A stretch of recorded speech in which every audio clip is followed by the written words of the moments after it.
Hi there and welcome back to my channel. I'm Michelle, I'm 53 years old. I live near the seaside in northeast Lincolnshire and I am going through perimenopause and I am a reborn artist. Welcome to my channel. So today, as the title suggests, I'm going to give you my thoughts and my experiences of dealing with mental health services on the NHS here in the UK. My big mental health struggle started when I was about 47, so we're looking about 8 years ago. And looking back on it now, it seems to be when I started getting hormonal changes and possibly the start of being perimenopausal. So I was suffering with a lot of health anxiety, so I got a lot of GI issues, which resorted from nausea, vomiting, waking up with feeling nauseous, having tummy pains, diarrhea. So anyway, lots of GI issues, and the more I got them, the more I was anxious about them. But what I didn't realise was it was actually the anxiety that was causing the GI issues, which was making me worry that I'd got something wrong with me, which made me anxious, basically. So it all started when I was about 47, so about 8 years ago. And I went to see my GP and I've had lots and lots of tests. On this particular time I was sent for a colonoscopy because I had lost weight, but it wasn't because of illness, it was just because I was that anxious I couldn't eat much. So I was sent for a colonoscopy. That came back, perfectly normal, blood tests, what have you. And I probably went through that episode of anxiety for around, on and off, about 6 months.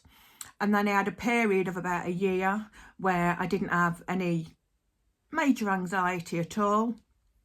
But I also noticed then that my hormones weren't fluctuating as much. So I think as far as perimenopause is concerned, I had kind of levelled off with the hormones and I was kind of coping quite well with that. Anyway, fast forward probably a couple of years and I started feeling anxious out of nowhere. So I didn't have any health issues that made me worried. I was just had anxiety, and it was a lot of it was social anxiety, and a lot of it was first thing in the morning. So I would wake up in the morning, I'd have palpitations, I would feel as sick as a dog, couldn't eat anything, which I'm not thin, so that probably isn't a bad thing, and it's not normal for me. I didn't want to go out, didn't want to see family, didn't want to see friends, hiding myself away in a dark room and just wanting to cry. So I went to see the doctor again, they ran some blood tests, all came back perfectly normal. And this episode lasted, well, it's never really gone away, if I'm brutally honest. Since then, I've always had some level of baseline anxiety.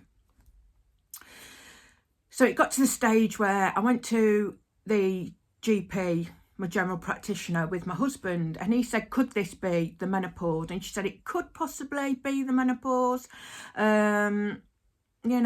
She's late 40s, possibly could be.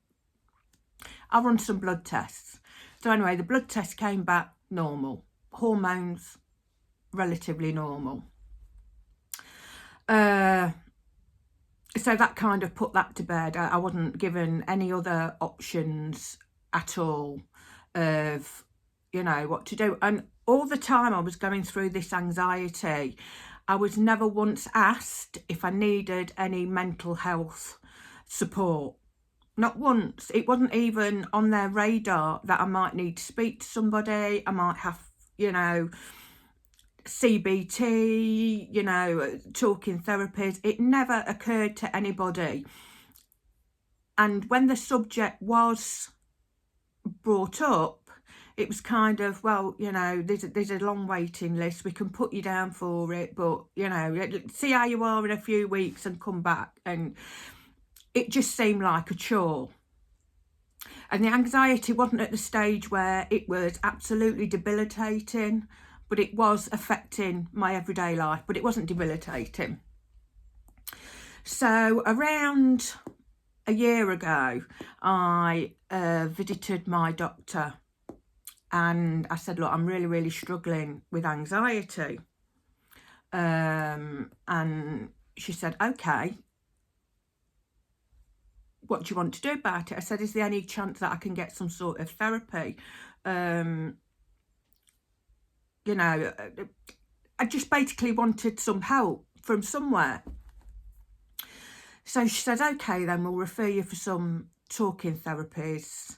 She said, but there is a long waiting list. If you haven't heard anything in 3 months, come back to us. 12 weeks. So if I heard anything in 12 weeks to get back to them, I heard absolutely nothing. So I'd actually got to the stage where the anxiety was debilitating. I didn't want to get out of bed. I didn't want to eat. I didn't want to, all I wanted to do was sleep. I wanted to be left alone. I didn't want to talk about it. I didn't want to do anything. I didn't want to go out. I couldn't even go shopping. The thought of going shopping, you know, just a food shop, absolutely sent me in a spiral of fear. So I got to the stage one day where I was just in bits, absolute bits. And I said to my husband, I can't cope with this anymore. I actually cannot cope with this anymore. I'm going to go mad. So where I live in northeast Lincolnshire, there is a crisis centre, which is 10-minute drive from where we actually live, which is open 24 hours a day, and it's a walk-in centre. So I turned up there, I rang the doorbell, and I walked in, and the receptionist said to me, how can I help you? And I just burst out crying. I couldn't even explain what I was going through. It was so horrific. And she said, okay, let me suggest something. You've come here because you're in a mental health crisis and you need somebody to talk to. I went, yeah. She went, okay. Took my name, all my details, blah, blah, blah. And I had to wait for somebody to come in. So I went into this crisis centre and I was waiting, and I was seen by a young gentleman about an hour later, and I explained to him, you know, this, that, the other, and I'm worried about this and I'm worried about that, and, you know, I just told him everything, and I was just spewing out this stuff. And he turned around and he said, just take some painkillers and forget about it. I said, okay. And I went. I was absolutely dumbfounded. I couldn't believe that I'd just been told. I was in that so much of a state, and I was told just to take some painkillers and forget about it. I couldn't believe it. It was horrific. Centre. So not long after, I went to a different crisis centre because I wasn't getting any better. I was already on this stage, at this stage on citalopram, which is an antidepressant. I've been on that for many, many years. They said to me that if I wanted to go on to a different antidepressant, which could help, I would have to wean off. So I'd go down, I'm on 40 milligrams, and I was told that I'd have to wean off 5 milligrams a month. So I was down to 10 milligrams. So you're looking months and months and months before I could even change the type of antidepressant that I was on. So I went back to a different crisis centre, and I got to see a young lady, and she was absolutely fantastic. I was in the room with her for, I would say, a good 45 minutes to an hour, which probably doesn't sound a lot, but she was asking me all the right sort of questions, you know, how's this affecting you? How's your life at home? Is your relationship with your husband good? You know, are there any other factors that could be contributing to this, which apart from the menopause, which I will talk about in another video, there really wasn't anything else that was making me feel like this. So she says what we're going to do is we will send a copy of this to your GP, and we will send another copy to a talking therapist centre, and you'll hear from them in due course. So I'm thinking, it's going to be months, it's going to be absolute rubbish. It's going to be rubbish. Anyway, I had a phone call the following day, and I was told to come in the following night. So 2 days afterwards, I was told to go in, and I was assessed by a therapist on, I think what she was doing, she was trying to assess what sort of therapy would be right for me. And she said, okay, we'll get back in touch with you. And I'm thinking, great, this is going really well. Really well. I've never known mental health services in this country be so good. So she said, there is a waiting list. She says, but we're going to refer you for CBT and talking therapies, and you'll hear from us very shortly. Okay. That was in January 2024. And we're now in February 2025, and I've heard nothing. Nothing at all. Absolutely nothing. I did speak to my GP, not about the anxiety, about another thing, and I said I've not heard anything from the mental health services, and they say, well, if you haven't heard anything normally within 8 weeks, you have to keep hounding them, otherwise you're just not gonna, they'll think that you've got better, and you know that they just lose track of you basically. So I've kind of had mixed feelings about the mental health services in the UK. They're not where they need to be. I know the NHS is absolutely on its knees at the minute financially, and I know that, you know, there's ambulance outside of outside of accident and emergency for hours and hours on end before people can actually even get, you know, into the hospital to see a doctor. And I know that, and I know, you know, like cancer services and heart service, cardiovascular and what have you, they're all important. But I think, I know that mental health services are genuinely a lot better, but I think there's still a lot to be done, a hell of a lot to be done. So yeah, mixed feelings. I did see on the internet, which is going to be another video, about the mental health services kind of recruiting some sort of AI software, which can, it won't take the place of therapists, but it will definitely help, kind